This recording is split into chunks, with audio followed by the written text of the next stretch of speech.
الله أكبر لا إله إلا الله الله أكبر الله أكبر ولله الحمد.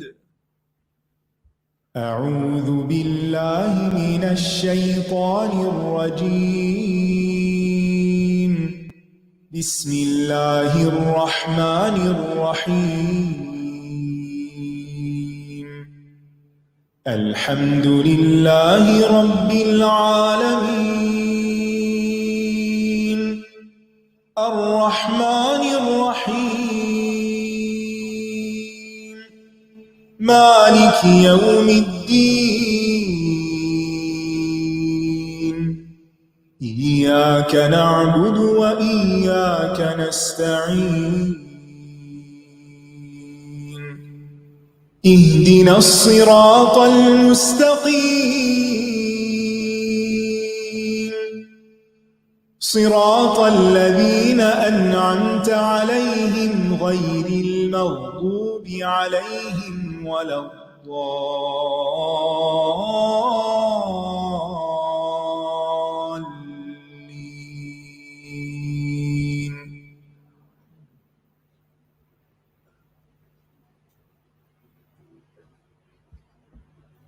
السلام علیکم.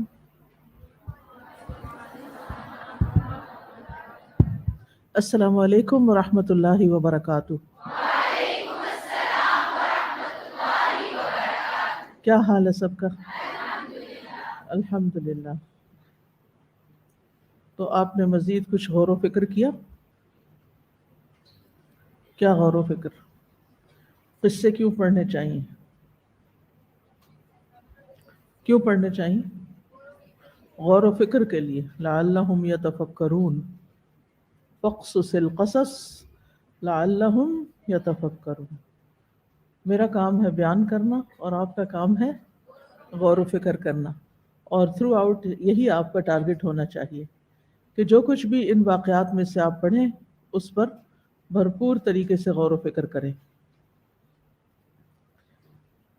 چلیے شروع کرتے ہیں. نحمدہ ونصلی علی رسولہ الکریم. اما بعد فاعوذ باللہ من الشیطان الرجیم. بسم اللہ الرحمن الرحیم.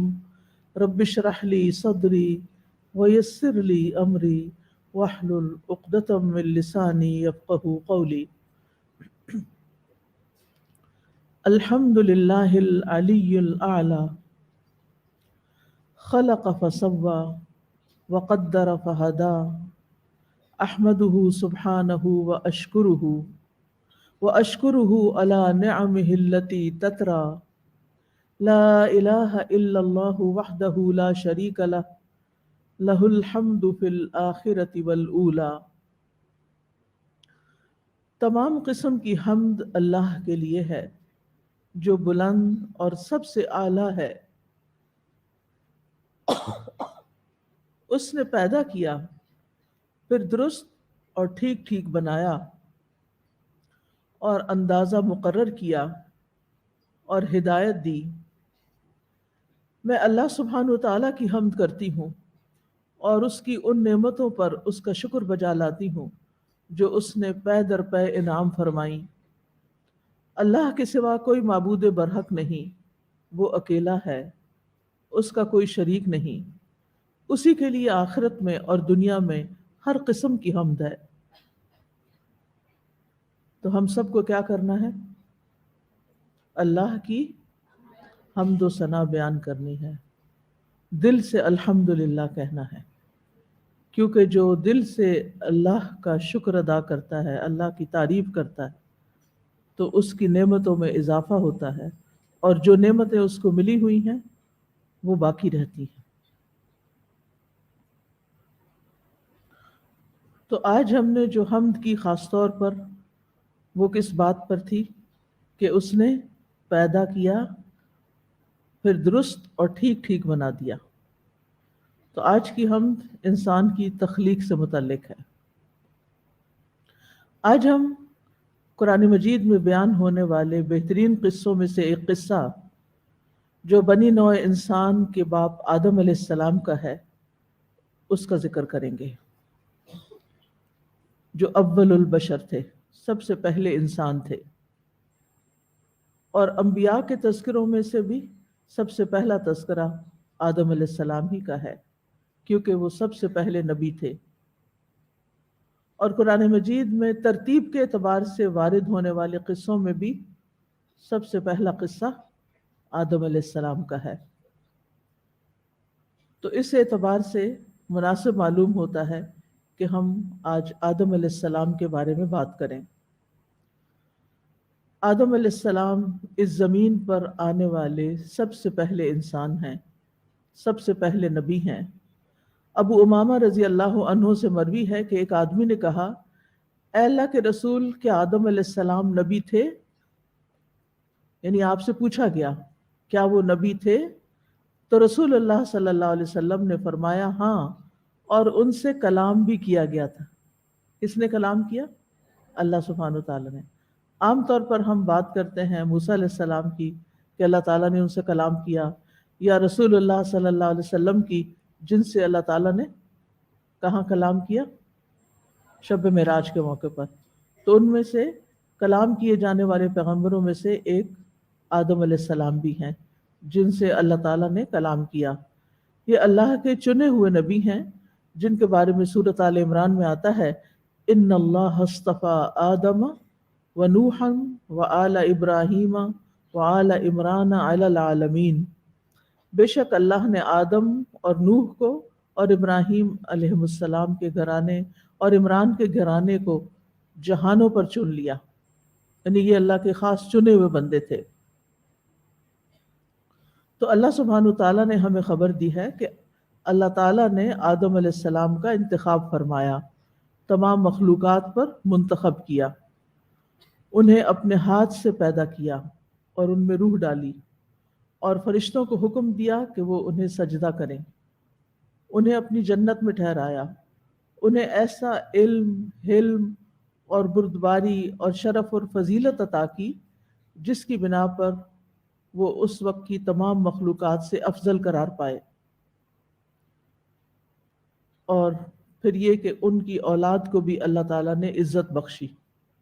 وَلَقَدْ كَرَّمْنَا بَنِي آدَمَ، ہم نے عزت بخشی بنی آدم کو، یعنی آدم علیہ السلام کو تو اللہ نے چنا، انہیں عزت بخشی، انہیں اپنے ہاتھ سے بنایا، اور پھر ان کی اولاد کو بھی عزت بخشی۔ تو تمام مخلوقات میں سے انسان اللہ تعالیٰ کی بہت عظیم مخلوق ہے، بہت بہترین مخلوق ہے۔ تو اس تخلیق پر ہمیں اللہ سبحانہ تعالیٰ کا شکر ادا کرنا چاہیے۔ ان کو اول البشر کہا جاتا ہے اور ابو البشر بھی۔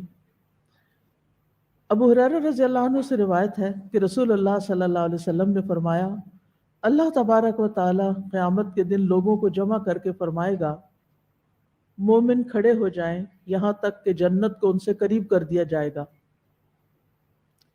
پس وہ آدم علیہ السلام کے پاس آئیں گے اور کہیں گے، اے ہمارے ابا جان، یعنی ان کو سب لوگ باپ کا درجہ دیتے ہیں، تمام انبیاء بھی اور تمام انسان بھی۔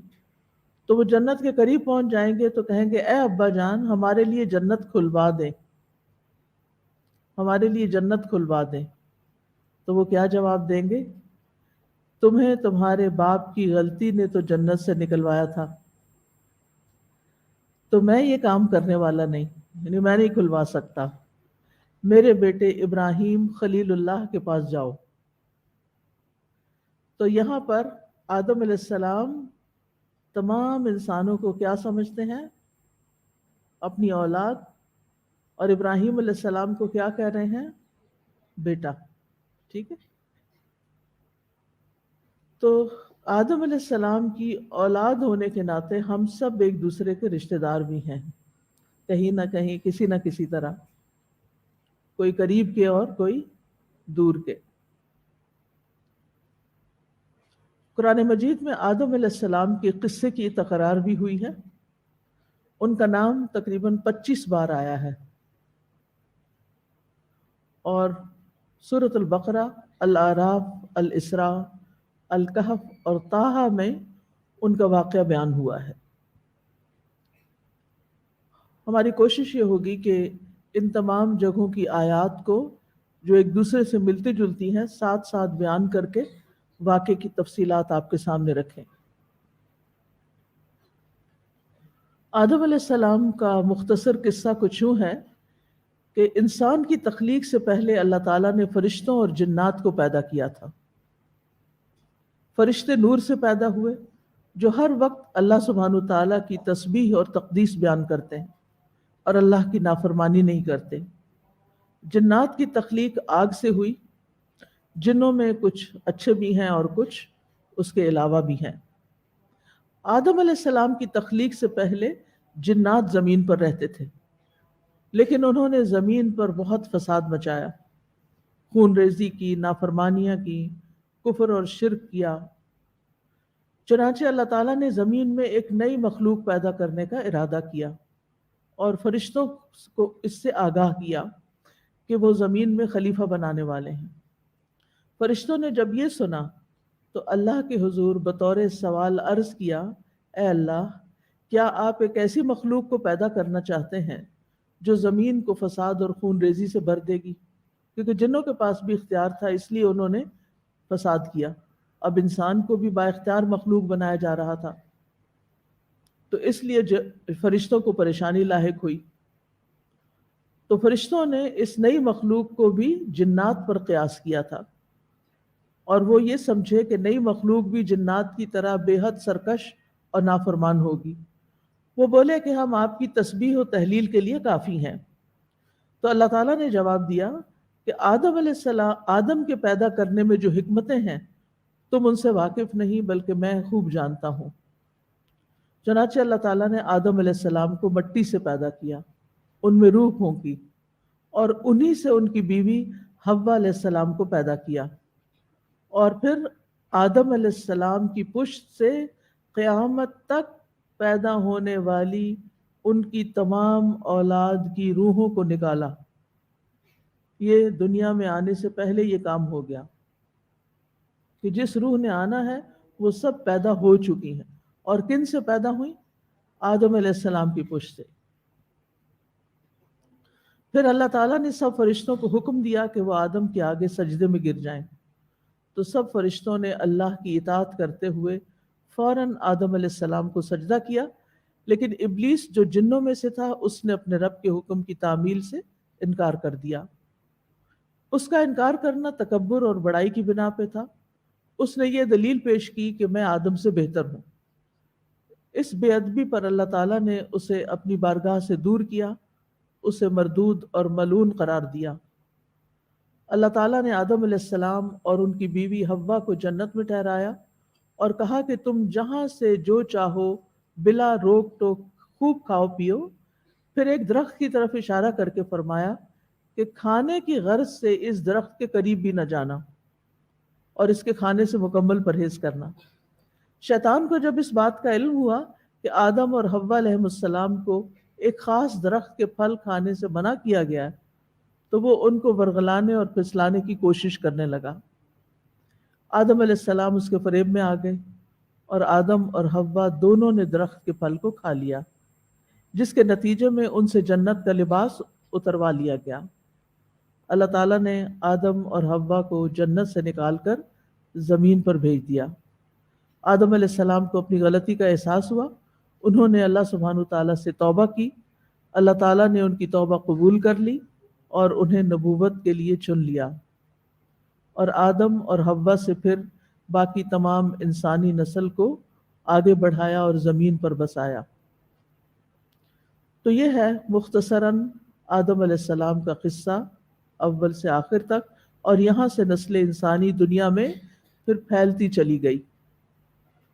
اب اس قصے کے اندر بہت سے سبق ہیں، بہت سی سیکھنے کی باتیں ہیں، اور چونکہ یہ قصص القرآن ہے اور رمضان کی نسبت سے یہ سیریز شروع کی گئی ہیں، اور رمضان وہ مہینہ ہے جس میں قرآن نازل کیا گیا، شہر رمضان الذی انزل فیہ القرآن، لہٰذا ہم قصہ صرف بطور قصہ نہیں سنائیں گے، بلکہ اس کے ساتھ ساتھ ہم قرآن مجید کی تلاوت بھی آپ کو سنائیں گے، اور پھر ہر آیت سے نکلنے والے سبق بھی، یعنی ایک طرح سے ان آیات میں تدبر بھی ہوگا تاکہ ہم غور و فکر کر سکیں. کتاب انزلناہ الیک مبارک لیدبروا آیاتہ ولیتذکر اولو الالباب. تو آپ انشاءاللہ اپنی عقل استعمال کرتے ہوئے، اولو الالباب ہوتے ہوئے ان آیات میں تدبر کریں گے اور ان سے اپنے لیے سبق لیں گے. ٹھیک ہے انشاءاللہ. تو آئیے ہم پہلے ان آیات کی تلاوت سن لیتے ہیں، پھر ان آیات پر غور و فکر شروع کرتے ہیں. وَإِذْ قَالَ رَبُّكَ لِلْمَلَائِكَةِ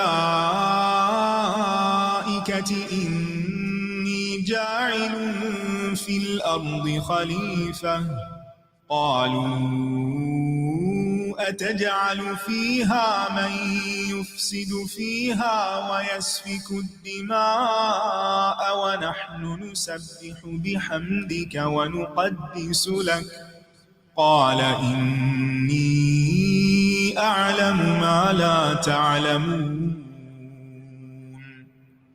وعلم آدم الأسماء كلها ثم عرضهم على الملائكة فقال أنبئوني بأسماء هؤلاء إن كنتم صادقين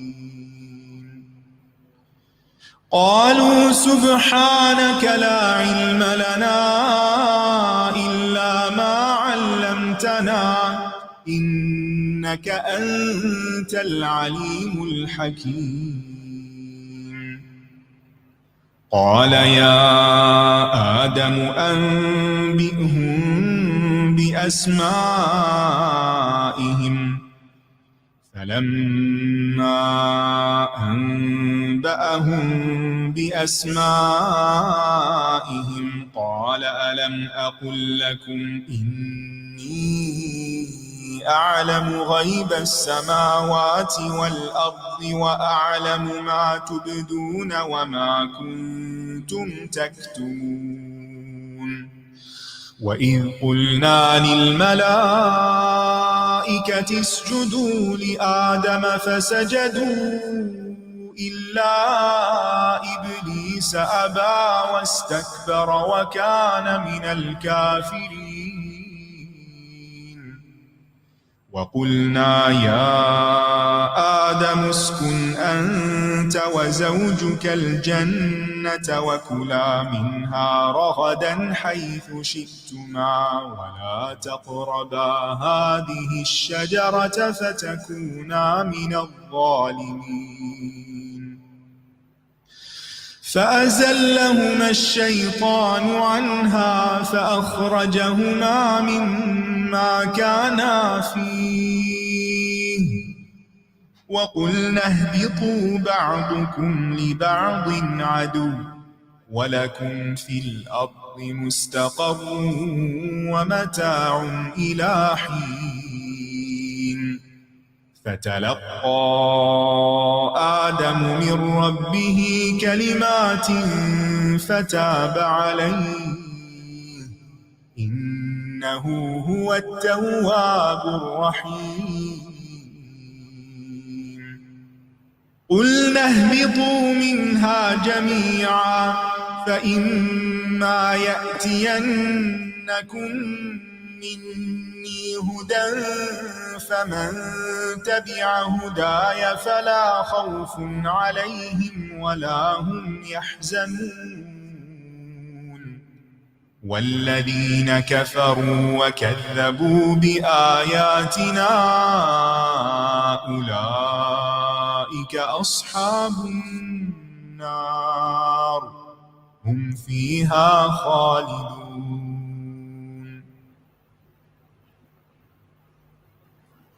آیت نمبر 30 سے، اور جب آپ کے رب نے فرشتوں سے فرمایا کہ میں زمین میں ایک خلیفہ بنانے والا ہوں، انہوں نے کہا کیا تو اس میں ایسے کو خلیفہ بنائے گا جو اس میں فساد کرے گا اور خون بہائے گا؟ اور ہم تیری تعریف کے ساتھ تسبیح کرتے ہیں اور تیری پاکیزگی بیان کرتے ہیں. فرمایا بے شک جو میں جانتا ہوں وہ تم نہیں جانتے. وَإِذْ قَالَ رَبُّكَ لِلْمَلَائِكَةِ، اور وہ وقت یاد کرو جب آپ کے رب نے ملائکہ سے کہا. اس جو ہے اس کے اندر اذکر چھپا ہوا ہے، جس کا معنی ہے وہ وقت یاد کرو، یعنی پیچھے جاؤ، سوچو، اس وقت میں پہنچو، یعنی اپنے آپ کو اس وقت میں لے جاؤ جب یہ سب کچھ ہو رہا تھا. وہ کیوں؟ کیونکہ جب انسان وہاں تک پہنچ جاتا ہے امیجنیشن میں تو باتیں زیادہ سمجھ میں آتی ہیں. یوں لگتا ہے جیسے اپنی آنکھوں سے سب کچھ ہوتا ہوا دیکھ رہا ہے. کیونکہ اللہ سبحانہ وتعالیٰ نے آدم علیہ السلام کی تخلیق کا ارادہ فرشتوں پر پیش کیا تھا، تو پھر فرشتوں نے جو کچھ کہا اس کا ذکر اس آیت میں کیا گیا ہے. فرشتے اللہ سبحانہ وتعالیٰ کی خاص مخلوق ہیں جو نور سے پیدا ہوئے ہیں، اور ملائکہ ملک کی جمع ہے جو الوکا سے نکلا ہے. الوکا کا معنی ہوتا ہے ارسال کرنا، بھیجنا. تو ملک کو ملک اس لیے کہتے ہیں کہ وہ اللہ تعالیٰ کی طرف سے بھیجا جاتا ہے. کس چیز کے لیے بھیجا جاتا ہے؟ مختلف کاموں کے لیے. تو آپ نے عقیدہ میں ملائکہ کے بارے میں پڑھا ہوگا، ایمان بالملائکہ، کہ ان کے مختلف کام ہیں. اور سورۃ فاطر میں آتا ہے کہ ان کے یعنی پروں کی تعداد بھی مختلف ہے، ان کے سائزز مختلف ہیں. تو بہرحال ان کو مختلف کاموں کے لیے ڈپیوٹ کیا جاتا ہے، بھیجا جاتا ہے. اور پھر خاص طور پر وحی الہی کو لانے والے بھی جبریل علیہ السلام ہیں، وہ بھی بھیجے گئے اللہ تعالیٰ کی طرف سے. ایک دفعہ نبی صلی اللہ علیہ وسلم نے خواہش ظاہر کی کہ جبریل علیہ السلام زیادہ کثرت سے آیا کریں ان کے پاس. تو انہوں نے کہا کہ ہم صرف اللہ کے اذن سے ہی آتے ہیں.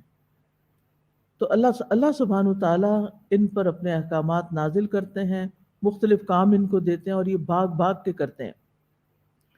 اور یہ ایک غیبی جہان سے تعلق رکھنے والی مخلوق ہے، اور ہمیں ان پر ایمان لانا ضروری ہے. اگر کوئی شخص ملائکہ کو نہیں مانتا تو وہ مسلمان نہیں ہوتا.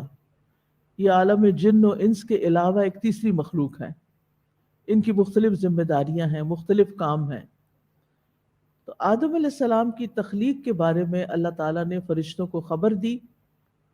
دوسری جگہ پر سورۃ صاد میں فرمایا اذ قال ربک للملائکۃ انی خالق بشرا من طین. یہاں جائل کا لفظ آیا ہے، وہاں خالق کا لفظ آیا ہے. دونوں جگہ اسم استعمال ہوا ہے. اخلق نہیں کہا، اجعل نہیں کہا. ٹھیک ہے. جائل. علم بلاغت اور علم لغت میں اسم، یعنی ایک ہوتا ہے نا اسم اور ایک ہوتا فعل، تو یہاں اسم استعمال ہوا جائل فاعل کے وزن پر. اسم ایک چیز کے ثابت ہونے، یعنی اس چیز کے قائم ہو جانے پر دلالت کرتا ہے. یعنی ان الامر تم وحصل واستقر وثبت وان لم يحدث فعلا. کچھ سمجھ آئی؟ کہ یہ کام سمجھو ہو گیا، تم حصل حاصل ہو گیا، استقر قرار پکڑ گیا، ثبت ثابت ہو گیا. سارے لفظ آتے ہیں آپ کو. صرف آپ اپنے آپ کو تکلیف نہیں دینا چاہتے، سوچنا نہیں چاہتے، ایک دم اوور ویلمڈ ہو جاتے ہیں، گھبرا جاتے ہیں کہ یہی پتہ نہیں کیا کہہ دیا ہے. اس میں کوئی ہے نیا لفظ؟ نہیں ہے نا، آتے ہیں آپ کو. وَإِن لَّمْ يَحْدُثْ فَعْلًا، اگرچہ ابھی واقع ہوا نہیں. تو فعل جو ہوتا ہے نا، فعل کے مقابلے میں اسم زیادہ قوی ہوتا ہے.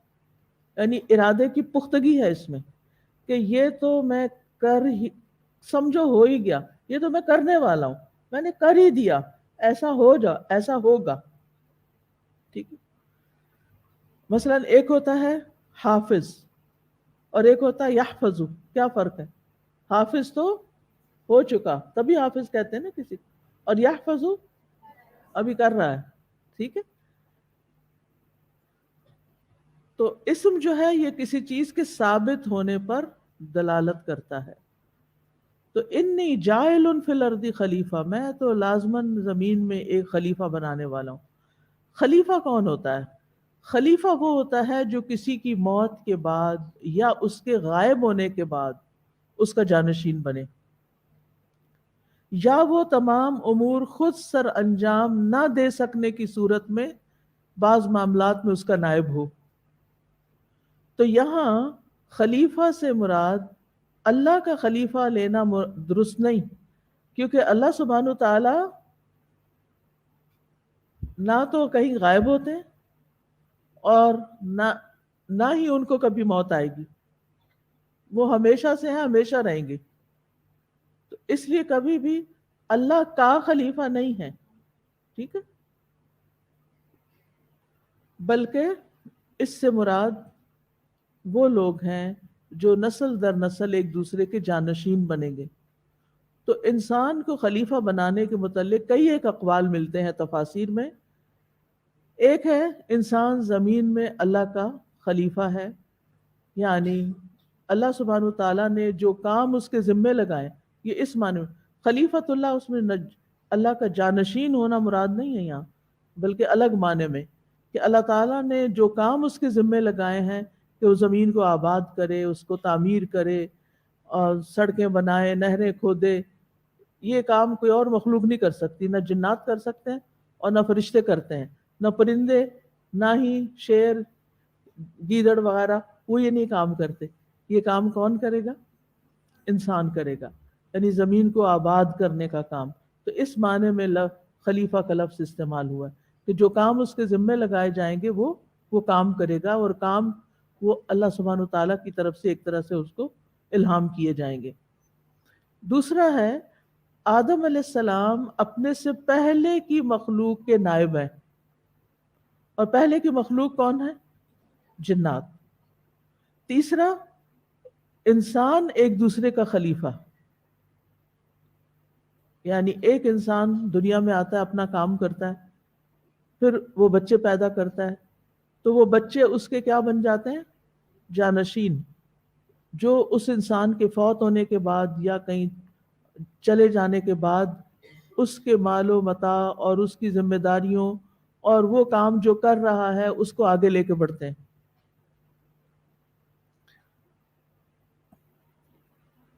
ایک اور معنی بھی کیا گیا ہے، اور وہ ہے کہ انبیاء نائب ہیں اور باقی انسان ان کے تابع ہیں. یعنی انبیاء کو اصل کام سپرد کیا گیا اور باقی لوگ جو انبیاء کہتے ہیں اس کے مطابق کرتے ہیں. جیسے کسی ملک کی حکومت چلانے کے لیے ایک ذمہ دار ہوتا ہے اور باقی لوگ اس کی بات سنتے ہیں. لیکن راجح معنی یہی کیا گیا ہے کہ انسان زمین میں ایک دوسرے کا خلیفہ ہے، جس کی دلیل وہ سورۃ الانعام کی اس آیت سے لیتے ہیں وَهُوَ الَّذِي جَعَلَكُمْ خَلَائِفَ الْأَرْضِ وَرَفَعَ بَعْضَكُمْ فَوْقَ بَعْضٍ دَرَجَاتٍ، وہی ہے جس نے تمہیں زمین کے جانشین بنایا اور تمہارے بعض کو بعض پر درجوں میں بلندی عطا کی. اسی طرح سورۃ النمل میں بھی آتا ہے أَمَّن يُجِيبُ الْمُضْطَرَّ إِذَا دَعَاهُ وَيَكْشِفُ السُّوءَ وَيَجْعَلُكُمْ خُلَفَاءَ الْأَرْضِ. تو اب یہ خلیفۃ الارض ہے، یعنی زمین کے اندر اس کو جانشین بنایا گیا ہے. کس کا؟ پچھلی نسل کا. تو کون ہے جو بے قرار کی دعا قبول کرتا ہے جب وہ اس سے دعا کرتا ہے اور تکلیف دور کرتا ہے اور تمہیں زمین کے جانشین بناتا ہے؟ کیا اللہ کے ساتھ کوئی اور الہ بھی ہے؟ بہت کم تم نصیحت پکڑتے ہو. تو اب اس میں آپ دیکھیے کہ آیت کے اتنے سارے حصے میں کیا کیا آ گیا؟ عز آ گیا، رب آ گیا، ملائکہ آ گیا، جاعل کا معنی آ گیا، خلیفہ کا معنی آ گیا. تھوڑی ہی دیر میں آپ نے کتنی ساری باتیں سیکھ لیں اس قصے کے حوالے سے. ٹھیک ہے. قالوا اتجعل فیہا من یفسد فیہا ویسفک الدماء. فرشتوں نے سوال کر دیا، الحمدللہ، فرشتوں نے سوال کر دیا. یہ سوال اعتراض نہیں تھا. کیا نہیں تھا؟ اعتراض نہیں تھا، اور نہ ہی انہیں آدم علیہ السلام سے کوئی حسد تھا. بلکہ انسان کی پیدائش کی حکمت معلوم کرنے کے لیے سوال کیا تھا، بات کو سمجھنے کے لیے، ایک چیز کی حقیقت کو جاننے کے لیے۔ تو اس سے کیا بات سامنے آتی کہ ہمارے سوال کرنے کی جو نیت ہے کسی بھی موقع پر وہ کاؤنٹ کرتی ہے، اس کے مطابق ہمارا اجر ہوتا ہے۔ ہم سوال کر سکتے ہیں، فرشتوں نے بھی سوال کیا تھا، ہم دین کے معاملات میں بھی سوال کر سکتے ہیں، آیات کی حکمت بھی معلوم کر سکتے ہیں، اللہ تعالیٰ نے جو احکامات ہمیں دیے ہیں ان کے بارے میں ہمیں حق ہے کہ ہم پوچھیں، لیکن اس کے پیچھے نیت کیا ہونی چاہیے کہ ہم اس کو اچھی طرح سمجھ جائیں، اس کی حکمت معلوم کر سکیں، اس کا فائدہ جان لیں تاکہ ہمارا عمل اور آسان ہو جائے۔ کیونکہ فرشتے ساری کائنات میں اللہ تعالیٰ کے احکامات لے کے آتے جاتے ہیں، تو آبویسلی انہیں انسانوں کے ساتھ بھی ڈیل کرنا تھا، تو انہوں نے وجہ جاننی چاہیے کہ اب یہ مخلوق کیا کرے گی۔ لیکن دین کے کسی معاملے میں یا کسی آیت پر یا کسی حدیث پر ہمیں اعتراض کرنے کا کوئی حق نہیں، اور اس میں پھر ہمیں ہمارا انداز بھی ایسا نہیں ہونا چاہیے کہ جس سے اعتراض والی ٹون بھی ہو، یہ بھی بے ادبی میں آتا ہے۔ یعنی سوال آپ کر سکتے ہیں، اعتراض آپ نہیں کر سکتے۔ کیوں نہیں کر سکتے؟ واللہ یعلم وانتم لا تعلمون۔ فساد، یعنی قالوا اتجعل فیہا من یفسد فیہا، کہ آپ وہ بنانے جا رہے ہیں جو اس میں فساد کرے گا۔ ان کو یہ فساد ہوتا ہے حد اعتدال سے نکل جانا، استقامت سے نکل جانا، اس کا اپوزٹ اصلاح ہے۔ یعنی یہ نافرمانی اور گناہ کے ذریعے فساد کرے گا۔ وَيَسْفِكُ الدِّمَاء، عمومی فساد کے بعد تخصیص، عموم کے بعد تخصیص، یعنی عام بات کرنے کے بعد انہوں نے خاص طور پر ایک فعل کا ذکر کیا، وَيَسْفِكُ الدِّمَاء، کہ خون بہائے گا، یعنی فساد کی آخری حد قتل انسان۔ اب سوال یہ پیدا ہوتا ہے کہ فرشتوں کو کیسے پتا چلا کہ زمین میں فساد ہوگا؟ دو وجوہات کی بنا پر۔ ایک تو یہ کہ انہوں نے یہ دیکھا کہ آدم علیہ السلام سے پہلے جو مخلوق زمین پر تھی، یعنی جنات، انہوں نے زمین میں بہت فساد کیا تھا، جس کا ذکر سورۃ الحجر میں آتا ہے، وَلَقَدْ خَلَقْنَا الْإِنسَانَ مِنْ صَلْصَالٍ مِّنْ حَمَإٍ مَّسْنُونٍ وَالْجَانَّ خَلَقْنَاهُ مِنْ قَبْلُ مِنْ نَارِ السَّمُومِ، البتہ تحقیق ہم نے انسان کو بدبودار کیچڑ کی کھنکتی مٹی سے پیدا کیا، اور اس سے پہلے، یعنی کس سے پہلے؟ انسان سے پہلے جن کو ہم نے آگ کی لپٹ سے پیدا کیا، تو وہ آگ سے پیدا ہوئے تھے، جس کا ذکر قرآن میں آ گیا ہے۔ تو انہوں نے، فرشتوں نے دیکھا کہ جنات نے زمین میں بہت فساد کیا ہے، انہوں نے ان کے حالات دیکھے ہوئے تھے۔ دوسری بات، یعنی انہوں نے کہاں سے سمجھ لیا کہ انسان یہ سب کچھ کرے گا؟ یہ لفظ خلیفہ سے، کہ خلیفہ اس لیے ہوتا ہے کہ وہ جھگڑے ختم کرتا ہے، لوگوں کے درمیان صلح صفائی کرواتا ہے، معاملات کے فیصلے کرتے ہیں۔ تو انہوں نے اندازہ کر لیا کہ زمین پر بھی پھر دوبارہ جھگڑے فساد ہونے والے ہیں، اسی لیے خلیفہ کی ضرورت ہے۔ وَنَحْنُ نُسَبِّحُ بِحَمْدِكَ وَنُقَدِّسُ لَكَ، اور ہم آپ کی حمد کے ساتھ آپ کی تسبیح کر رہے ہیں اور آپ کی پاکی بیان کرتے ہیں، یعنی ہم ہمیشہ آپ کی عبادت کرتے ہیں اور کبھی آپ کی کوئی نافرمانی نہیں کی۔ اور ویسے بھی آپ کو معلوم ہے کہ اللہ تعالیٰ نے انسان کی تخلیق کس مقصد کے لیے کی تھی؟ وَمَا خَلَقْتُ الْجِنَّ وَالْإِنسَ إِلَّا لِيَعْبُدُونِ، عبادت کے لیے، کہ اگر انسانوں کی تخلیق کا مقصد آپ کی عبادت کرنا ہے تو ہم موجود ہیں، ہم دن رات کسی کوتاہی اور اکتاہٹ کے بغیر تیری عبادت میں مشغول رہتے ہیں۔ تو پھر انسان کی کیا ضرورت ہے؟ یعنی کیوں پھر اس نے اور کیا کرنا ہے. اب یہاں پر آپ دیکھیں ایک نسبح کا لفظ ہے اور ایک نقدس. تسبیح کا مطلب عام طور پر لوگوں کو نہیں آتا. تسبیح کا معنی ہوتا ہے کہ ہم آپ کو پاک قرار دے رہے ہیں. نسبح ہم آپ کو پاک قرار دے رہے ہیں. کس سے پاک قرار دے رہے ہیں؟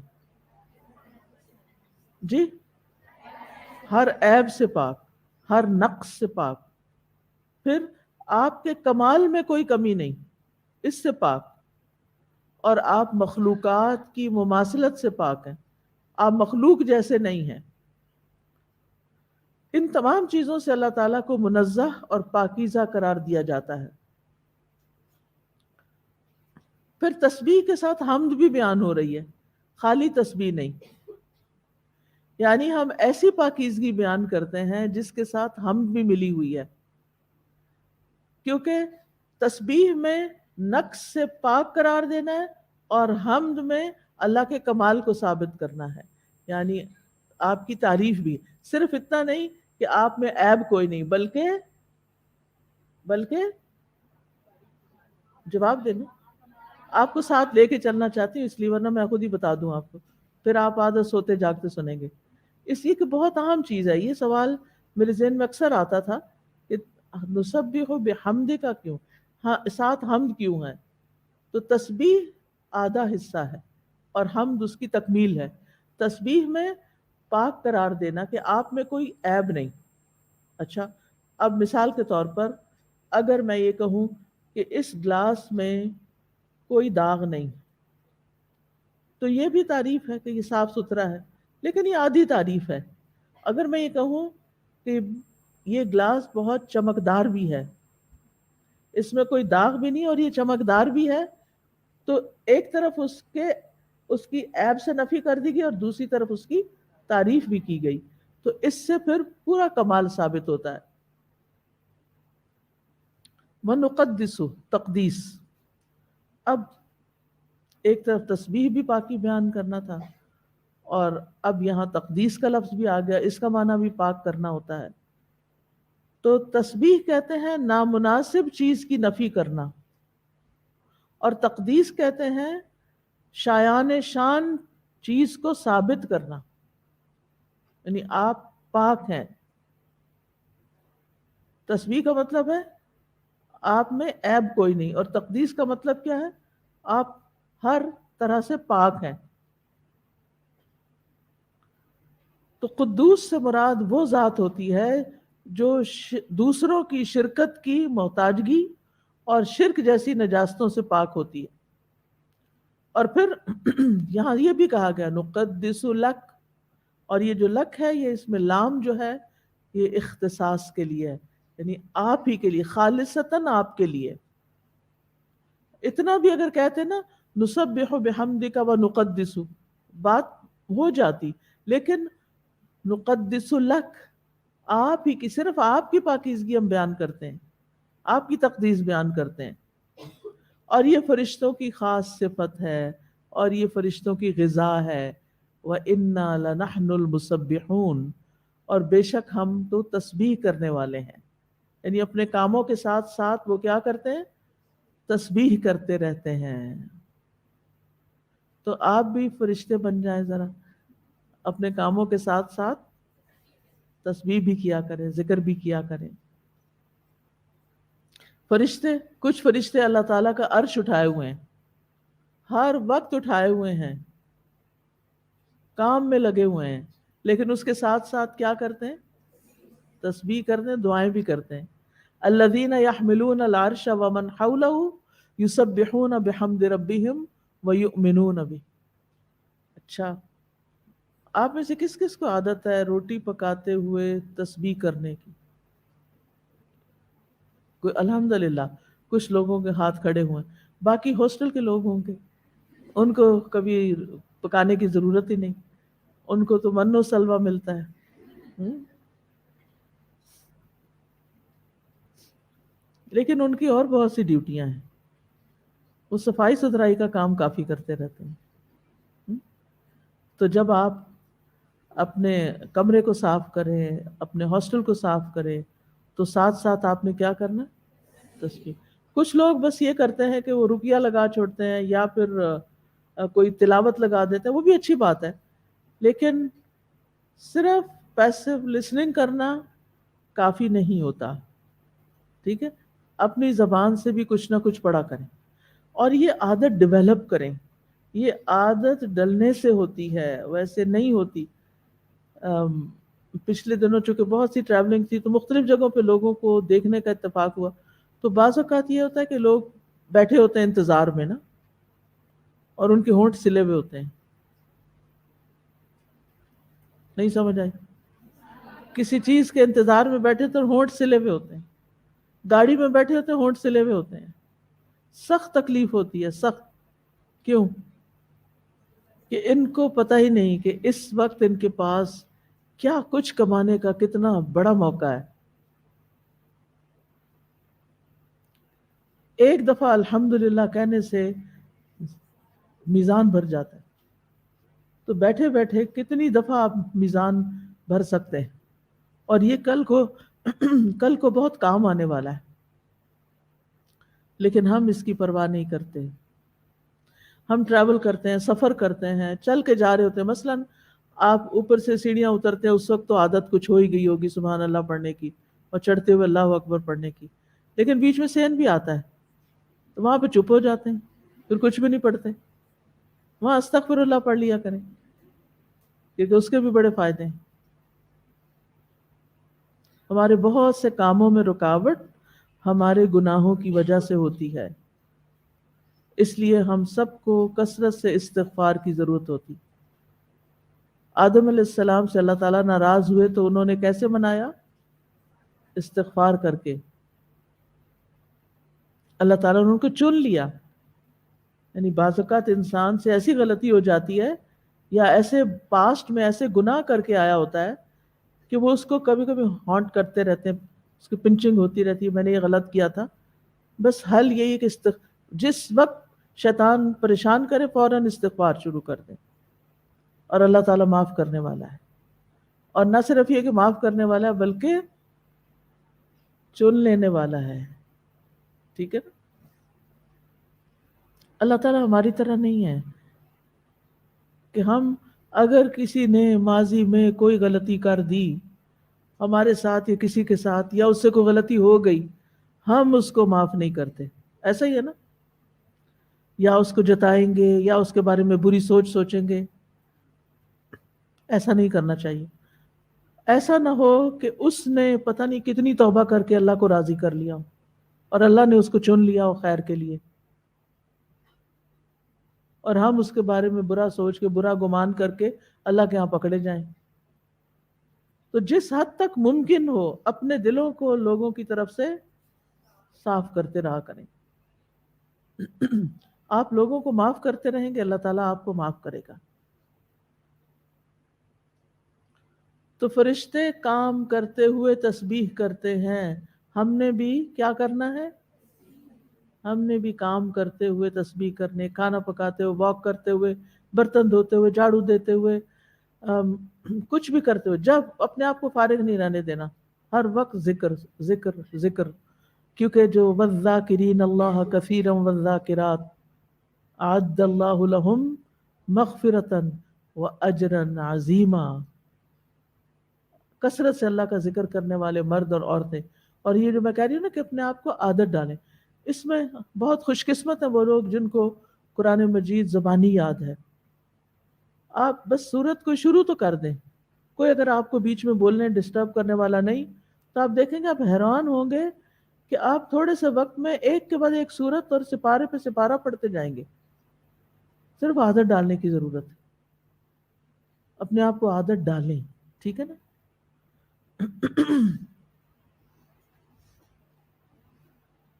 تو فرشتے اللہ تعالیٰ کی تسبیح کرتے ہیں. ابو ذر کہتے ہیں کہ رسول اللہ صلی اللہ علیہ وسلم سے سوال کیا گیا کون سا کلمہ افضل ہے؟ آپ نے فرمایا جسے اللہ نے اپنے فرشتوں کے لیے یا ان سمیت اپنے تمام بندوں کے لیے منتخب فرمایا. سبحان اللہ و بحمدہ، یہ پسندیدہ کلمات میں سے. اور وہ بھی حدیث آتی ہے نا، کلمتان حبیبتان الی الرحمن ثقیلتان فی المیزان خفیفتان علی اللسان. وہ کون سے؟ یس، سبحان اللہ و بحمدہ سبحان اللہ العظیم. تو اللہ تعالیٰ نے ان کو کیا جواب دیا؟ قال انی اعلم ما لا تعلمون. بس مختصر سا جواب کہ خلیفہ مقرر کرنے کی ضرورت اور مصلحت کو میں جانتا ہوں، تم نہیں سمجھ سکتے، تم نہیں جانتے. کیونکہ اللہ کو پتا تھا کہ اس زمین پر اللہ تعالیٰ جن لوگوں کو بھیجے گا وہ صرف فساد کرنے والے نہیں ہوں گے، ان میں سے بہت سے لوگ اصلاح کرنے والے بھی ہوں گے. انبیاء ہوں گے، صدیقین ہوں گے، شہداء ہوں گے، صالحین ہوں گے، مقربین ہوں گے، سابقین ہوں گے، متقین ہوں گے، متوکلین ہوں گے، مؤمنین ہوں گے، مسلمین ہوں گے. ایسے لوگ ہیں زمین پر، ہوتے ہیں نا. تو پھر فرشتوں کو جو خوف تھا یا فکر تھی وہ دور ہو گئی. اچھا، اب جب اللہ تعالیٰ نے یہ فرما دیا کہ میں جانتا ہوں جو تم نہیں جانتے، تو کیا فرشتوں نے پھر آگے کوئی اور آبجیکشن کیا؟ اگر کبھی آپ کی والدہ یا والد یا آپ کا کوئی ٹیچر آپ کو ڈیٹیل نہ بتائے اس کام کی جو وہ کرنے والا ہے اور آپ کو سمجھ نہیں آ رہی وہ کیوں کر رہا ہے. مثلا آپ کہیں جا رہی ہیں اور آپ کا بچہ آپ سے پوچھتا ہے آپ کہاں جا رہی ہیں، اور آپ اس کو بتانا نہیں چاہتے اور آپ اس کو یہ کہتے ہیں مجھے معلوم ہے جہاں بھی میں جا رہی ہوں. تو یہ نہ جھوٹ ہوگا، ٹھیک ہے نا. اور ضروری بھی نہیں کہ آپ ہر چیز بتائیں، بعض اوقات نہیں بتائی جا سکتی، ہر بات نہیں بتائی جا سکتی، اور ہر وقت موقع بھی نہیں ہوتا. اور اس حکمت کو بھی یہاں سے سیکھیں. جب ہم دیکھتے ہیں کہ کسی کے لہجے میں کوئی ایسا سوال ہے جو ہمارے کسی کام کے بارے میں ہے، ہماری کسی ذات کے بارے میں ہے، تو ہمارا رویہ کیا ہوتا ہے اس وقت؟ ہم کیا کرتے ہیں؟ ہم اپنے آپ کو ڈیفینڈ کرنا شروع کر دیتے ہیں. ہر وقت ڈیفینسو موڈ میں ہونے سے نکل آئیں، اپنے اندر کانفیڈنس پیدا کریں. آپ کو پتا ہونا چاہیے آپ کوئی کام کیوں کر رہے ہیں. اور یہ خاص طور پر دین کے داعیوں کے حوالے سے یہ بات کہوں گی کہ جو لوگ دین کی دعوت کا کام کرتے ہیں بعض اوقات ان کے اپنے گھر والے ہی نہیں سمجھتے کہ وہ کیوں کر رہے ہیں اور یہ کیا کر رہے ہیں اور اس کام کا کیا فائدہ ہے. لہٰذا آپ ان کو ایک دفعہ سمجھاتے ہیں، 2 دفعہ سمجھاتے ہیں، پھر تیسرے دن پھر وہی اعتراض شروع کر دیتے ہیں. تمہیں کتنی تنخواہ مل رہی ہے اس سے؟ تمہیں کیا مل رہا ہے؟ تمہیں کیا فائدہ ہوگا؟ تو اس وقت پھر عام طور پہ لوگ کیا کرتے ہیں؟ ڈیفینسو ہو جاتے ہیں یا غصے میں آ جاتے ہیں یا اریٹیٹڈ ہو جاتے ہیں کہ آپ کیوں مجھے روز یہ بات کرتے ہیں. ٹھیک ہے. اچھا، اس کا یہ مطلب نہیں کہ ہم کسی وقت کسی بات کی وضاحت ہی نہ کریں اور ہر وقت یہی بات کہنا شروع کر دیں کہ مجھے پتا ہے. میں یہ صرف ایک خاص سچویشن کی بات کر رہی ہوں. موقع کی مناسبت سے آپ صرف اتنی سی بات کر دیں جس سے دوسرے کو کچھ نہ کچھ جواب مل جائے. کسی اور وقت میں اس کی تفصیل بھی بتا دیں تاکہ دوسرے کو تسلی ہو جائے. لیکن ہر وقت ہر بات کی صفائی دینا ضروری نہیں ہوتا، کیونکہ کچھ لوگ اتنا تنگ کرتے ہیں، وہ کہتے ہیں نہیں بس ہم ذرا کلیئر کرنا چاہتے ہیں. یہ جو کلیئر کرنا ہے نا، یہ بڑا وقت ضائع کرنے والا کام ہوتا ہے. اچھا، پھر ایک دفعہ بتائیں گے، کلیئر کریں گے، ابھی ان کی تسلی نہیں ہوتی، پھر وہ وہی کہانی دوبارہ سنانے لگیں گے. اگر آپ کہیں بھی مجھے سمجھ آ گئی آپ جو کہہ رہی ہیں، نہیں میں ذرا کلیئر کرنا چاہتی ہوں. ان عادتوں سے باہر نکلیں. آپ کا بہت بڑا ہم و غم یہ ہونا چاہیے کہ آپ نے اپنے وقت کو بچانا ہے. گفتگو مختصر کیا کریں، باتیں کم کیا کریں، لغویات سے دور رہیں. والذین هم عن اللغو معرضون، اور اس وقت کو بچا کر کچھ قرآن حفظ کر لیں. کچھ دعائیں یاد کر لیں، کوئی اچھی کتاب پڑھ لیں، کسی کے کام آ جائیں، کچھ سنوار لیں۔ میں نے یہ دیکھا کہ جو لوگ بہت باتیں کرتے ہیں نا، وہ اکثر اپنے کاموں کو بھول جاتے ہیں، ان کو اہم اہم کام بھول جاتے ہیں، ان کی کاموں کی طرف کوئی توجہ نہیں ہوتی، ان کے کاموں میں ایکسیلنس کا لیول بھی نہیں ہوتا، کیونکہ ان کی ساری توجہ کس پہ ہوتی ہے؟ فضول باتیں کرنے پر، جن کا کوئی مقصد نہیں، کیونکہ وہ یہ باتیں کر کر کے وہ اپنے آپ کو خوش کرتے رہتے ہیں۔ ٹھیک ہے، باتیں کر کے انسان اپنے غم بھلا سکتا ہے، ہر انسان کی زندگی میں کچھ چیلنجز ہوتے ہیں، لیکن ان کا حل یہ نہیں کہ آپ فضول باتیں کر کے اپنا اور دوسروں کا وقت ضائع کر کے اپنے غم بھلائیں۔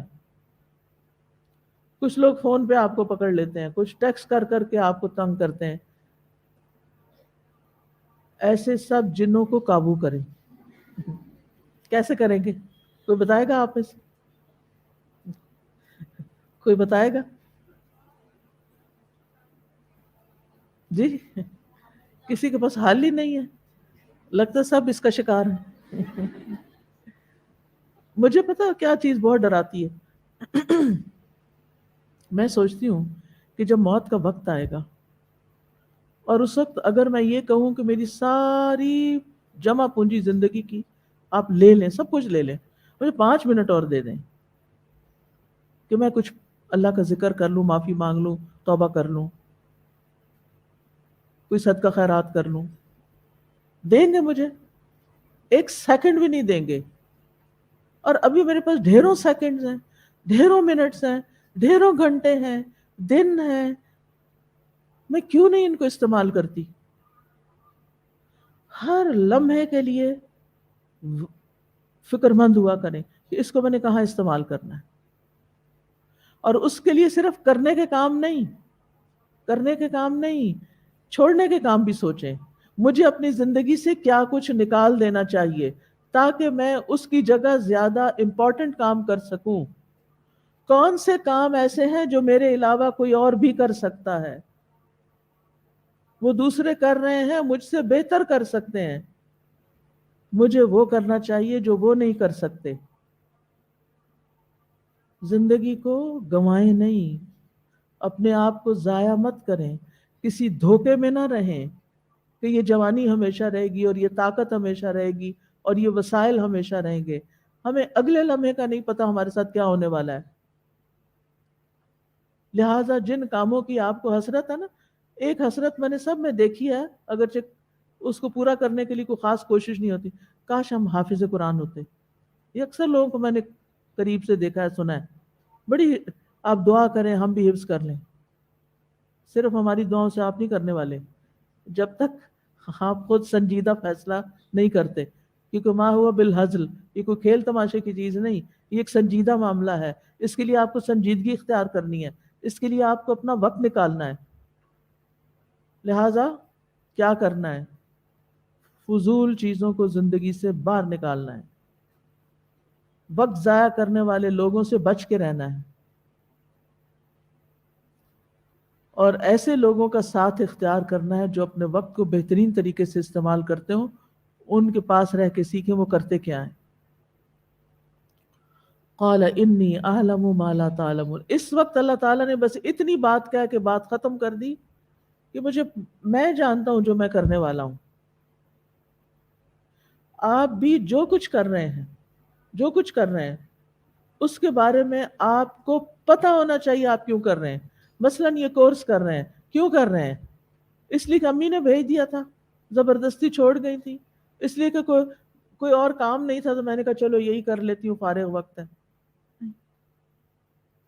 کیوں کر رہی؟ اور اس کے کرنے کے بعد میں نے کیا کرنا ہے آگے کی ابھی سے سوچ کے رکھیں۔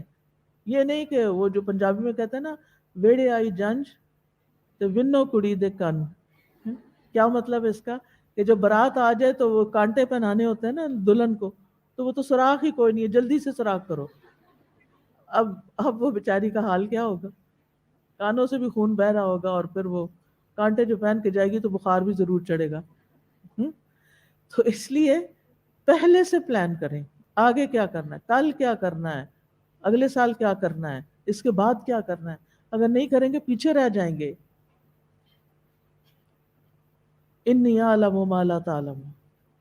اور کبھی کبھی جب لوگ بڑی تنقیدیں کریں نا تو یہ جملہ یاد رکھیں، انی اعلم ما لا تعلمون، مجھے پتا ہے جو میں کر رہی ہوں. کچھ لوگ ہوتے ہیں نا، ان کو بس تنقید کا شوق ہوتا ہے، کچھ نہ کچھ سچ جھوٹ ملا کے کوئی نہ کوئی نیکی کما رہے ہوتے ہیں اپنے خیال میں. انی اعلم ما لا تعلمون. تو اس آیت سے جو باتیں ہم نے سیکھی وہ یہ کہ اللہ سبحانہ و تعالیٰ نے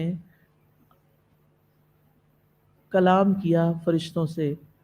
اللہ تعالیٰ کلام کرتے ہیں، اللہ تعالیٰ بات بھی کرتے ہیں، اور اس کا کلام علم اور حکمت پر مبنی ہوتا ہے. پھر اس میں انسان کی عزت اور شرف کا بیان ہے کہ اللہ نے اس کو بنایا. پھر اسی طرح انسان کی تخلیق کے بارے میں ایک غلط نظریے کا بطلان بھی ہے، اور وہ کیا ہے؟ ارتقاء کا نظریہ، کہ انسان بطور انسان نہیں پیدا ہوا بلکہ حیوانات کے مختلف چھوٹے بڑے طبقات سے گزر کر ایوالو ہو کر موجودہ انسانی شکل اس نے حاصل کی. پھر پتہ نہیں کئی ہزار سال سے وہ آگے کیوں نہیں بڑھا، انسان سے کچھ اور بننا چاہیے تھا، کیونکہ ایوولوشن رکنی تو نہیں چاہیے تھی نا. بہرحال انسان کو بہترین ساخت پر اللہ نے بنایا، انسان کو عزت دی، اور پھر انسان کو جس پرپس کے لیے پیدا کیا جا رہا ہے وہ بھی واضح کر دیا. چونکہ یہ ایک عظیم کام تھا اس لیے پہلے سے فرشتوں کو اطلاع دی گئی کہ یہ ہونے جا رہا ہے. ٹھیک ہے. اور پھر کائنات میں انسان کی حیثیت کیا ہوگی وہ بھی بتا دی.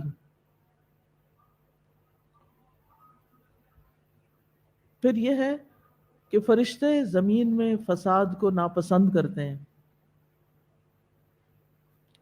اور خود اللہ تعالیٰ کی بہترین عبادت کرتے ہیں، تعظیم کرتے ہیں، ہر وقت تسبیح میں مشغول رہتے ہیں. یسبحون اللیل والنہار لا یفترون، تھکتے ہی نہیں، کرتے ہی رہتے ہیں. فرشتوں کی تسبیح ایسے ہی ہے جیسے ہم سانس لیتے ہیں، ہم سانس لینے سے رکتے ہی نہیں، نہ سوتے نہ جاگتے، ایک لمحہ بھی ہم نہیں چھوڑتے جب ہم سانس یا اندر نہ کر رہے ہوں یا باہر نہ کر رہے ہوں. تو فرشتے اسی طرح جیسے ہمارا سانس چل رہا ہے نا، فرشتوں کی تسبیح چلتی رہتی ہے. وہ نہ کھاتے ہیں نہ پیتے ہیں، نہ شادی نہ تجارت نہ زراعت، وہ صرف اور صرف اپنی ڈیوٹی پوری کرتے ہیں جو ان کو دی جاتی ہے اور ساتھ تسبیح کرتے رہتے ہیں. اس سے تسبیح کی فضیلت کا بھی پتہ چلتا ہے. اللہ تعالیٰ فرماتے ہیں وَسَبِّحُوهُ بُكْرَةً وَأَصِيلًا، صبح و شام اس کی تسبیح بیان کرو. لہٰذا صبح ایک تسبیح سبحان اللہ و بحمدہ کی، اور ایک شام کو ضرور کر لیا کریں.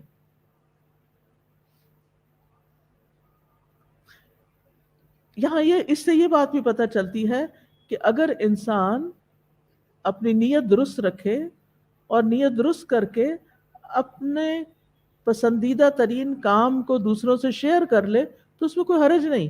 فرشتوں نے جو ان کا بہترین کام ہے کیا؟ تسبیح، اس کو اپنی اس صفت کو بیان کیا.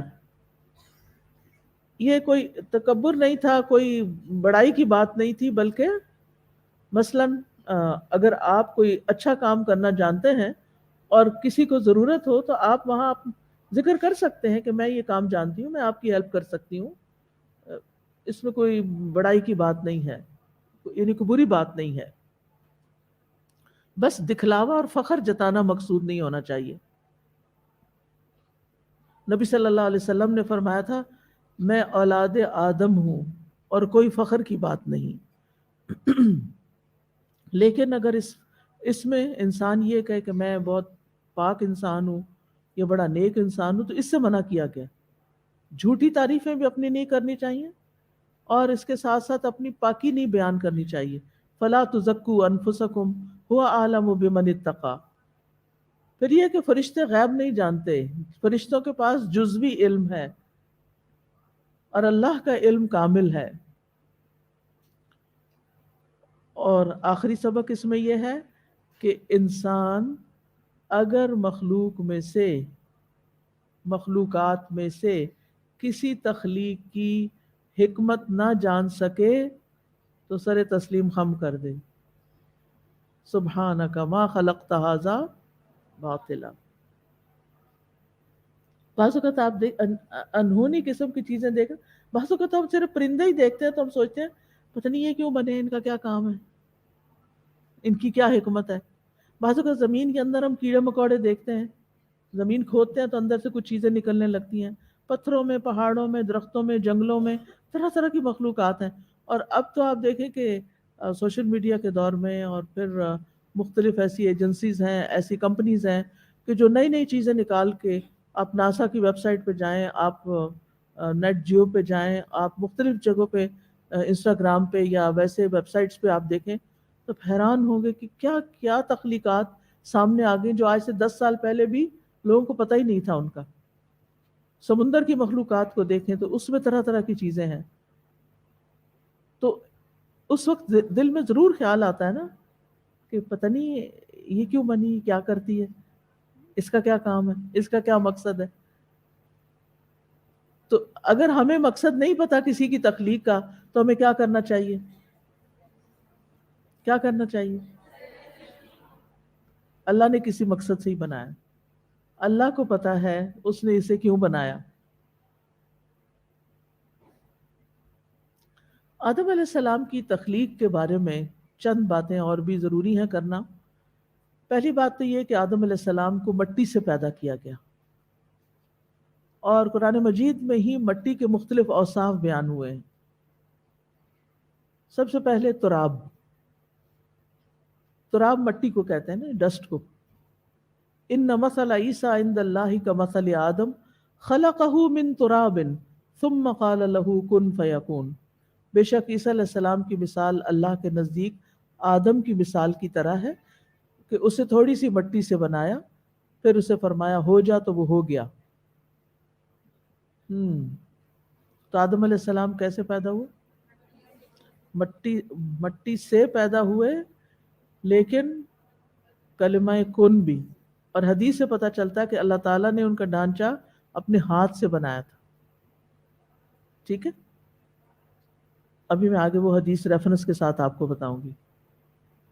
اب آپ دیکھیں کہ آج کے ہمارے بچے کتنے کنفیوز ہوتے ہیں، اور یہیں سے بگاڑ شروع ہو جاتا ہے جب انسان یہ سمجھتا ہے کہ میں تو خود سے خود ہی بن گیا ہوں، ایوالو کرتے کرتے، اللہ نے مجھے نہیں بنایا، اور وہ اللہ کا انکار کر دیتے ہیں۔ تو جب کبھی آپ بچوں کو یا کسی کو بھی آدم علیہ السلام کا قصہ سنائیں تو ان کی تخلیق کا جو عمل تھا اس کو بھی ضرور بیان کریں کہ وہ کیسے پیدا ہوئے۔ تو پہلی چیز کیا ہے؟ تراب تھی، سب سے پہلے تراب لی گئی، پھر طین۔ اذ قال ربک للملائکۃ انی خالق بشرا من طین، یہ سورۃ صاد کی آیت ہے۔ جب تیرے رب نے فرشتوں سے کہا کہ بے شک میں تھوڑی سی مٹی سے ایک بشر بنانے والا ہوں۔ اب جو تراب تھی اس میں پانی ڈلا تو وہ طین بن گئی، ٹھیک ہے، اگلا مرحلہ آ گیا۔ پھر سورۃ الحجر میں آتا ہے وَلَقَدْ خَلَقْنَا الْإِنسَانَ مِنْ صَلْصَالٍ مِنْ حَمَإٍ مَسْنُونٍ، اور البتہ تحقیق ہم نے انسان کو بدبودار سڑے ہوئے کیچڑ کی کھنکتی مٹی سے پیدا کیا۔ ٹھیک، یعنی وہ گیلی مٹی کو چھوڑ دیا گیا، حتیٰ کہ اس میں کیا پیدا ہو گیا؟ بو پیدا ہو گئی، لیس پیدا ہو گئی۔ پھر سورۃ الرحمن میں آتا ہے خلق الانسان من صلصال کالفخار، اس نے انسان کو بجنے والی مٹی سے پیدا کیا جو ٹھیکری کی طرح، جیسے گھڑا وغیرہ ہوتا ہے نا، اس میں سے آواز آتی ہے اگر آپ اس کو ٹکوریں، یعنی اس طرح۔ تو عربی زبان میں خشک مٹی کو تراب کہتے ہیں، گیلی مٹی کو طین کہتے ہیں، مدت تک پڑی رہے اور سیاہ ہو جائے تو حما کہتے ہیں، اور بدبو آنے لگے تو حمائن مسنون کہتے ہیں، خشک ہو کر کھن کھن بجنے لگے تو سلسال کہتے ہیں، اور مسنون کی ایک معنی یہ بھی ہے جس کی تصویر بنائی گئی ہو، اور مسنون کا ایک معنی ملائم اور نرم بھی ہے۔ تو آدم علیہ السلام کی پیدائش کی ترتیب یہاں سے پتہ چلتی ہے کہ سب سے پہلے اللہ تعالیٰ نے پوری زمین سے مٹی لی،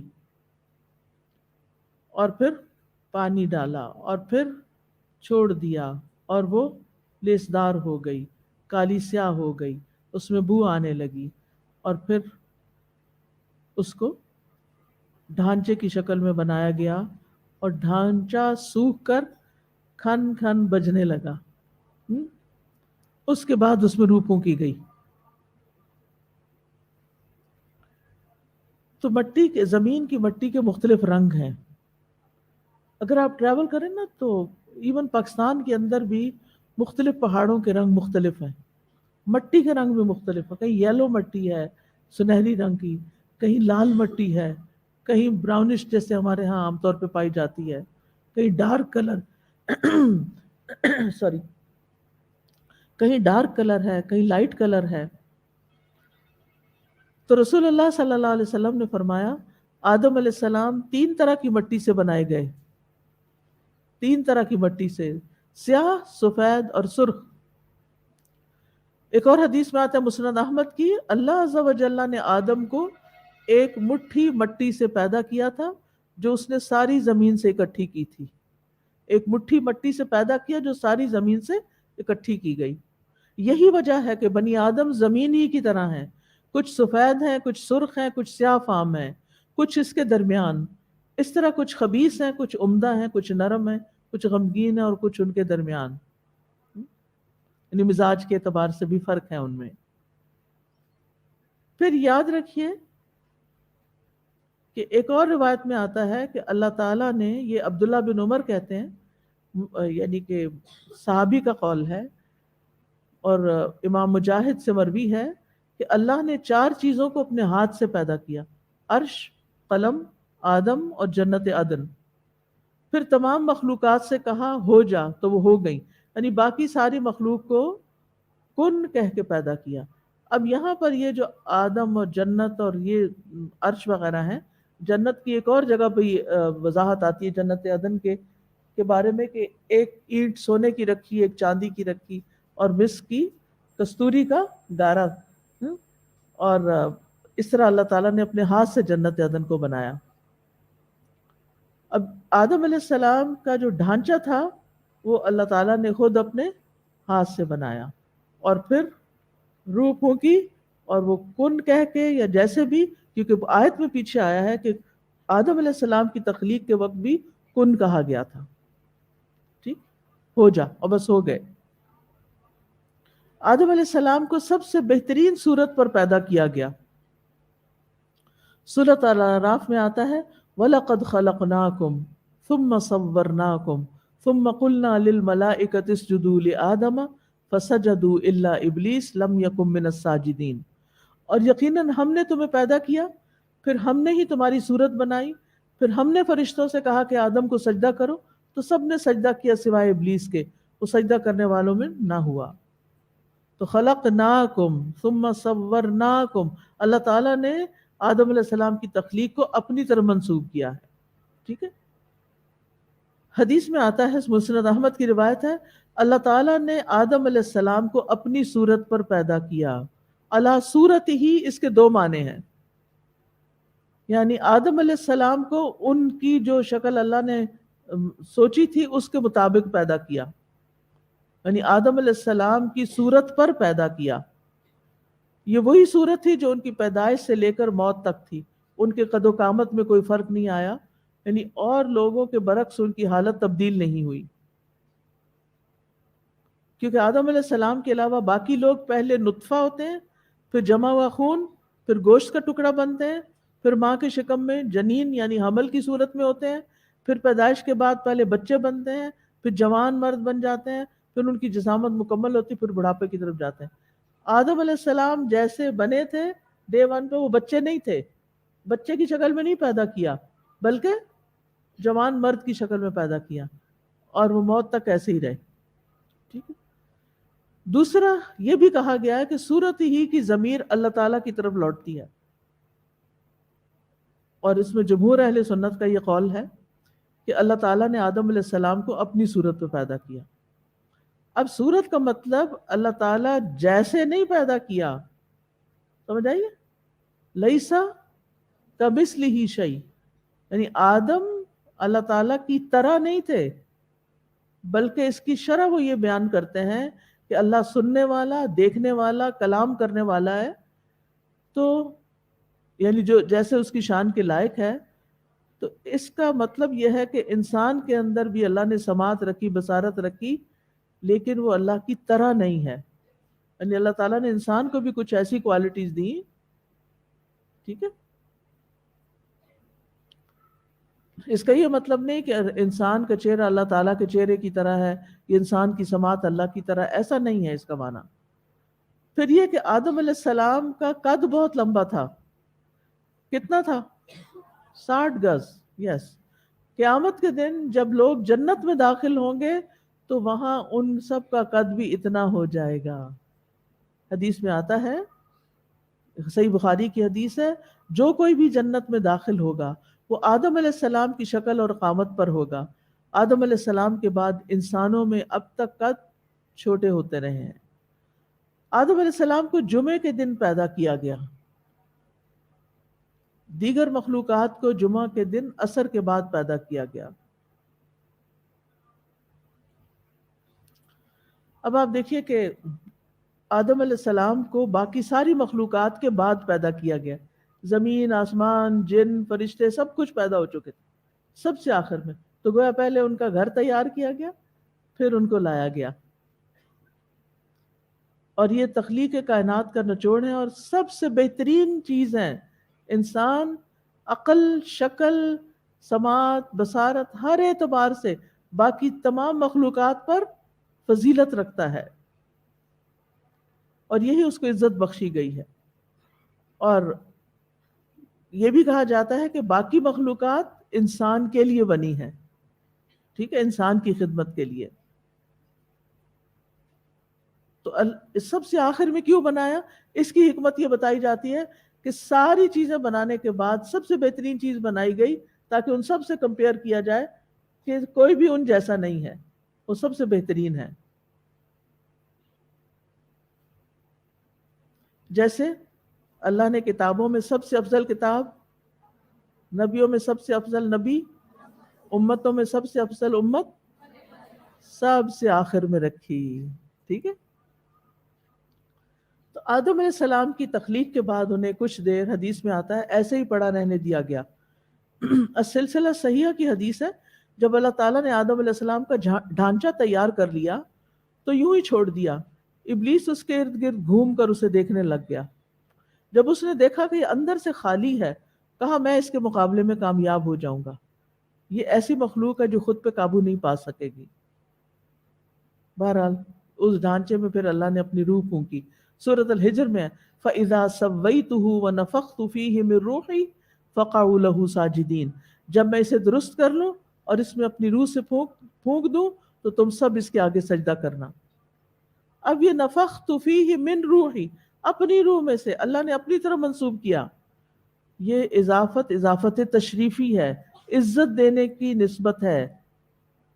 اس کا یہ مطلب نہیں کہ اللہ کے روح کا کوئی حصہ ہے ہم، اس طرح تو شرک ہو جاتا ہے، ٹھیک ہے، کیونکہ اللہ کی طرح تو کوئی چیز نہیں، اور ہر چیز اللہ ہی کی ہے نا، زمین اللہ کا، آسمان اللہ کا، روح بھی اللہ کی، اور اس میں سے اللہ تعالیٰ نے انسان کے اندر پھونکا۔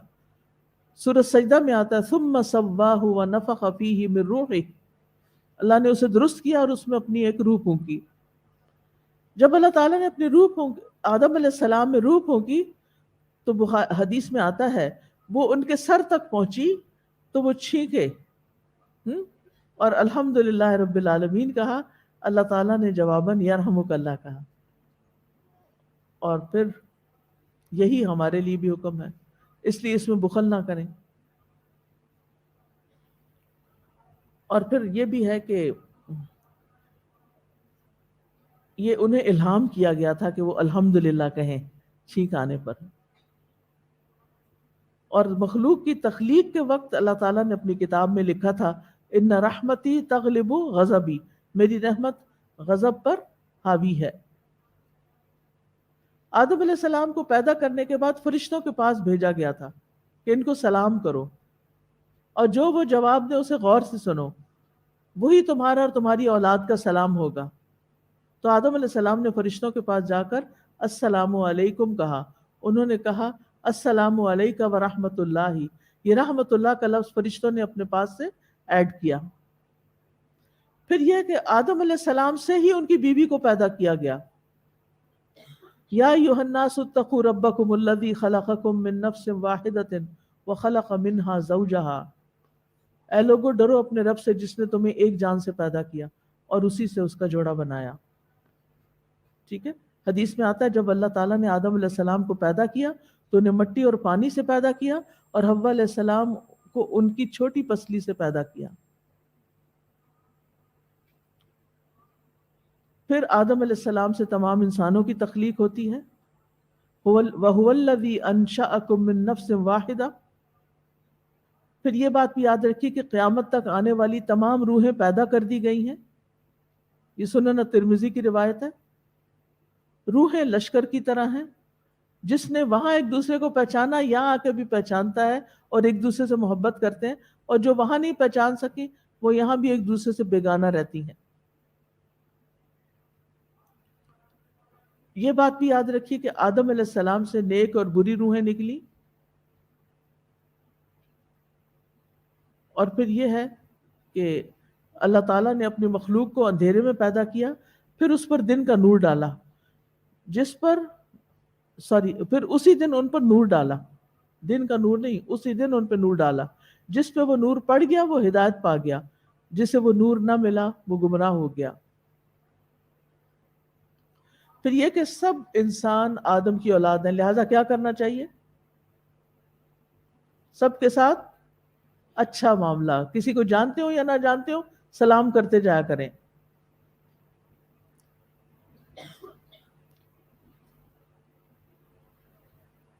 آدم علیہ السلام کو ان کی تمام اولاد دکھائی گئی۔ اللہ تعالیٰ نے اولاد آدم سے عہد بھی لیا تھا، وہ عہد کون سا تھا؟ عہد الست۔ الحمدللہ کہ آپ کو تو بہت اچھی طرح پتا ہے۔ آج کے لیے اتنا ہی کافی ہے، یہ آدم علیہ السلام کی تخلیق سے متعلق بات ہے کہ کس طرح پیدا ہوئے۔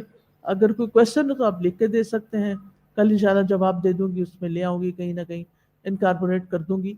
اور سوری تھوڑا سا ٹائم اوپر ہوا ہے، لیکن مجھے یہ چیپٹر مکمل کرنا تھا۔ اچھا، جزاکم اللہ خیرن۔ کچھ مہمان بھی آئے ہوئے ہیں محافظ ٹاؤن گوجرانوالہ سے، تو آپ لوگ کلاس کے بعد اس طرف آ کے بیٹھ جائیں تو میں آپ سے ملاقات کر لیتی ہوں۔ سبحانک اللہم و بحمدک، اشہد ان لا الہ الا انت، استغفرک و اتوب الیک۔ السلام علیکم ورحمۃ اللہ وبرکاتہ۔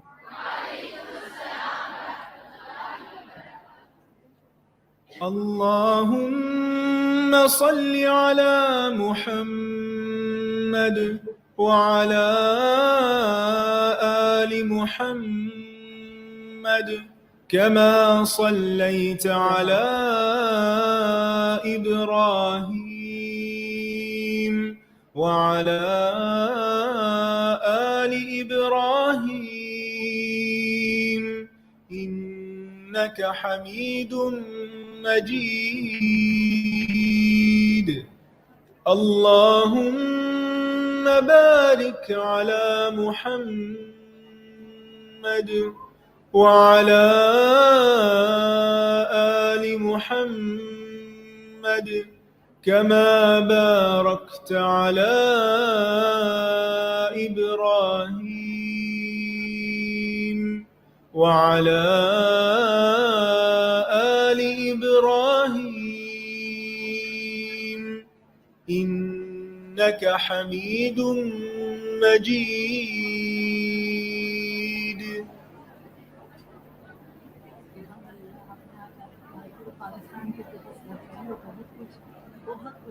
الحمدللہ۔